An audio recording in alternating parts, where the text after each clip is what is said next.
A-plus mock draft time for the Houston Texans here in the Sportsocracy with at ESPN draft nerd Jeremy Green. His little birdie has spoken, and apparently the Houston Texans are all locked in at the number 2 pick. Don't get angry at me. This is your team doing this. It's Tyree Wilson, the edge out of Texas Tech. Why? What could they possibly see in Tyree Wilson to make him go, yeah, he'll be better than Will Anderson? Because he's 6'6", 270 and can play damn near any position on a defense that you want. I mean, you asked the question, what could they possibly see? I'm not going to lie. D'Amico Ryans is going to play 4-down lineman. It's what he's done his entire career.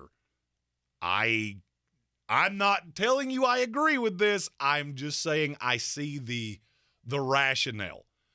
If you put his hand in the dirt in the NFL, is he going to be as good as we think? I don't know. I've seen him as a 3-4 defense or as a 3-4 edge rusher the entire time. So, I mean, I'm trying to make it make sense. Yeah. I'm not telling you that I do. What this makes me think is that there's a scout somewhere because this kid is from Texas, played in Texas, and somewhere there's a scout in this building that is banging the table for Tyree Wilson. Mm-hmm. And if that's your guy, that's your guy.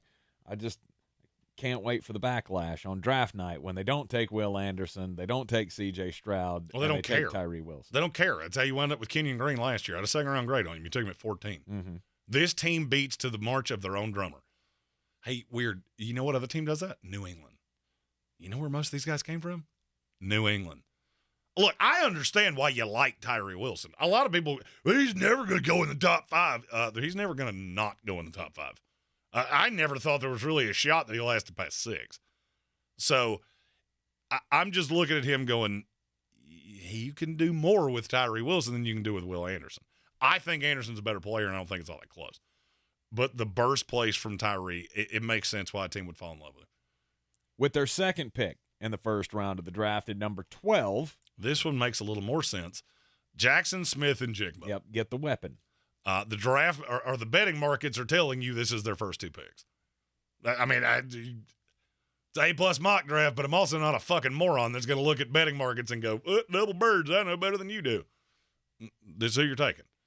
Do I love Smith-Njigba? No, I don't. He has gone up through the process because there was a lot of negative about him when we first started because he sat out the college football playoff, the hamstring injury that took forever. And then I think people got him in the room and he impressed them. Football IQ's really high. And then you look at Garrett Wilson and Chris Olave last year and go, there was a time that Jaxon Smith-Njigba was the best receiver on this team. And I think that's how he becomes the number 1 receiver in the class. I've been told this is not a class of receivers that the NFL views as positively as a lot of us in the media and a lot of us draft nerds do. But I have also been told that Houston absolutely loves Jaxon Smith-Njigba. They think he can play on the outside in the NFL. He was slot specific at Ohio State, but they don't think he's that way in the NFL. Well, the goal is to give the Houston Texans an A-plus class. So what's better than having 2 first-round picks in an A-plus class? Having 3 first-round draft picks, because you got to trade here with them trading with Philadelphia to get back up into the first round to get a quarterback. Hendon Hooker, quarterback out of Tennessee. I want you to think about this San Francisco offense that you're going to see implemented with the Houston Texans. Hendon Hooker could run this. I've been told 100 times he's going in the back end of the first. You tell me that thing. Mm-hmm. It also makes it make sense why Houston would bypass a quarterback at 2. Now, do I think it's a better solution to wait till next year? I do. But I'm reading tea leaves here going, somebody's going to trade up and get Hendon Hooker in the back in the first round to get that 5th-year option. Here they have to give up a 5 and a 6 to move up 3 spots to Philadelphia. That's what the trade value chart bears out. I don't think they would pay a premium, but I also don't think Philadelphia would care to move back a couple slots and get a couple more depth pieces after they just signed a quarterback to the richest contract in NFL history. All right, so at number 30 overall, Hendon Hooker, the quarterback from Tennessee, in the first round. He comes in ready to play right now. I can tell you that definitively. If they want – now, I think his ceiling is low. Mm-hmm. He's more of an athlete than you saw at Tennessee because he didn't run as much. He's not necessarily straight line fast, but there is something about him that's really – he's elusive. That's a good word. He's quite elusive.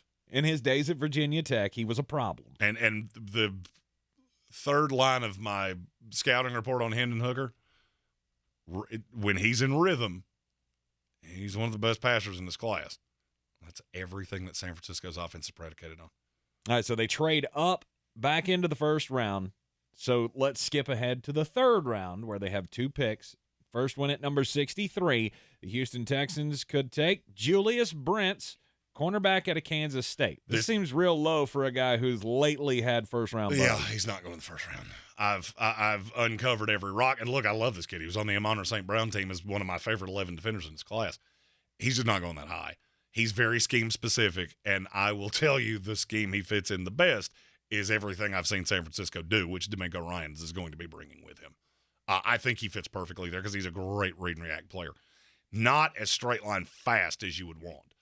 I think he can play man. I think he can play press. The worst tape I saw of him was getting beat in press. So here you bring him in on the other side of Derek Stingley. You got Jalen Petrie that you can move around the defense as well. And now I'm starting to look at that defense and go, that's pretty damn good. If Tyree Wilson's everything you think he is, that's pretty damn good. Mm-hmm. Plug some holes on the defensive side. How about number 73 overall, DeMarvion Overshown, linebacker from Texas? He has gotten better every single year. He's a great pass rusher. He's hyper athletic. And I think he's a 3-down linebacker in the NFL. I didn't when this process started, but the more time has gone on, he's been in the building with damn near every team in the league, it feels like. I swear, I think every day when I get the update of the visit tracker, he's been somewhere else. Mm-hmm. And you said that it felt low for Julius Brents. I actually think this is lower. I feel like this is lower for DeMarvion Overshown than it is for Julius Brents. Okay. But I wanted to get both of the two of them in here. I know they've had interest in both, and that's just how it's how it fell.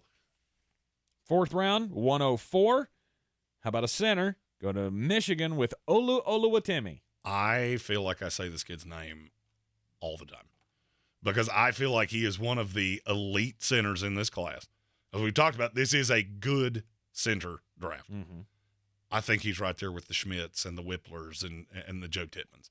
I think he's 4, but because he's not as freak athletic as they are. I think he's a guy you can pencil in as your starter for 10 years. And if I'm Houston, there is a great value to that because this is a guy that's going to be making your line calls. And you mix that with Laramie Tunsil and, okay, we're going to give Hendon Hooker a chance here. In the 6th round, the first of 2 picks, 201, Rakim Jarrett, wide receiver from Maryland. Yeah, how long have you heard his name? 100 years? 2 solid years. 6 foot, 192, 4.44 40 guy. I once was higher on a Maryland receiver than anybody in the industry. This was many years ago. Because, well, he was a herd, and I don't know. Watch the damn tape. This kid's going to come into the league and be a fucking dog. And guess who that guy was? That's Stephon Diggs. I feel the same way about Rakim Jarrett. I think he is going to come into this league after not getting the coaching necessarily that I wanted, few injury issues, and he's going to come in and just be an absolute stud in this draft. Rakim Jarrett's one of the guys I would be banging the table for. He was also on the Amon St. Brown team. He was. A lot of these guys actually were on. Just realized that. I think he comes in. It might take a year because he's going to be predominantly a slot guy, and I know you've already got one of those in John Mechie, but I think he's a better player. 6th round, 203, 2 picks later, tight end from Purdue, Payne Durham. Sounds like a golfer. Or a Miami Dolphin. Oh, yeah. Durham. Okay, Yeah, sorry. Durham Smythe. Yeah, we got it. He did a top 30 visit with Houston. I am not as wild about him because he is a very throwback kind of tight end. He's a Y. That's just where he's going to play. He's a good blocker. He's not the matchup nightmare that I want him to be, but he is big. 6'6", 253, ran a 4.87 40. All of the athletic testing things outside of the vert were a little unsettling. That's why I think he gets pushed down so far. Mm-hmm. Then you watch the tape and you just go, in the right setup, this could work. I think he's a nice compliment to Dalton Schultz. Schultz is the pass catcher. This kid's going to come in and be in 12 personnel. He'll be your second tight end, and I think he brings something to the table as a blocker. 7th round, the first of 2 picks for the Houston Texans. At number 230, Myles Brooks, cornerback from Louisiana Tech. This kid bounced around a lot. Committed to Arkansas, went to Stephen F. Austin, then transferred to Louisiana Tech. And the production was pretty good. I think he's one of the better press corners in this draft. I also think he's probably going to have to play in the slot. Even though he's 6'1", he's really thinly built. And I mean, I think he's sticky in coverage. He has some technique disasters. I mean, there are times that it looks like he's got a broom handle up his ass because he is so upright. And it worked at Louisiana Tech. I'm not sure it will work in the NFL, and that's why he gets pushed down. It's a developmental piece. Starts out as a gunner on special teams because he is really athletic. And you just hope he rounds into form and becomes a value 2 or 3 years down the line. All right, and at 259. I cannot wait to hear you try to say this kid's name. The Houston Texans with their final pick in the 2023 NFL Draft. I'm stalling. It's frightening. It's terrifying. It's a little intimidating. Kelechi Anyalebechi?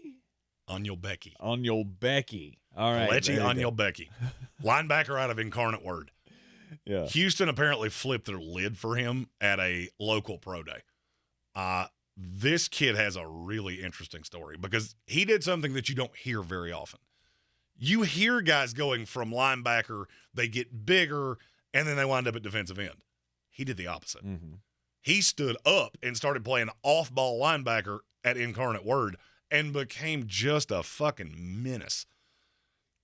I can't tell you that they draft him. He's a name that I wanted to say because I keep hearing his name attached to Houston, where I don't necessarily hear it with anybody else, so he could be a priority undrafted free agent. But he's an interesting player as you go down the rabbit hole. If he gets drafted on Draft Night, we'll talk about it a lot because he has a really interesting story. Hyper raw, definitely a project. But I think somebody that's, after watching the little tape that's available from Incarnate Word, because apparently they don't have a fucking TV deal. Sorry. It's just me bitching. This is one of the hardest players to find tape on that I've talked about all year long. I see the raw. Special teams player to start, and you never know. This could be one of those 4 or 5 years down the line we go, whoa, how the hell did he end up in Incarnate Word? A-plus mock draft for the Houston Texans. Not just 2, but 3 first-round draft picks. You get a quarterback for the future in Hendon Hooker, of course, the weapon in Jaxon, Smith-Njigba, and then at the top, Tyree Wilson. It'll be panned, but that's the guy you like. Oh, no doubt, it will be panned. Yeah. But this is the way you're going to go. Right. And it seems to be pretty set in stone now. If you like these picks, if you don't like these picks, maybe you should call your GM because I took it straight off your shit, not my own. Feel free to comment that in the comments. If you would like to throw your own mock draft out there, however you want to do this, put it in the comments. I answer all of those. We will have one more 7-round mock draft, which is exactly how I think the draft will go. No repeat players, no A-plus grades, no none of that. This is my projection for the 2023 NFL Draft, and that'll be coming out next week. Like this video, share it with your friends as well. Subscribe to the channel so you can join us for all of our Draftmas season content here just over the next 10 days. And, of course, every pick live in the Ingles studio. We'll see you on Draft Night.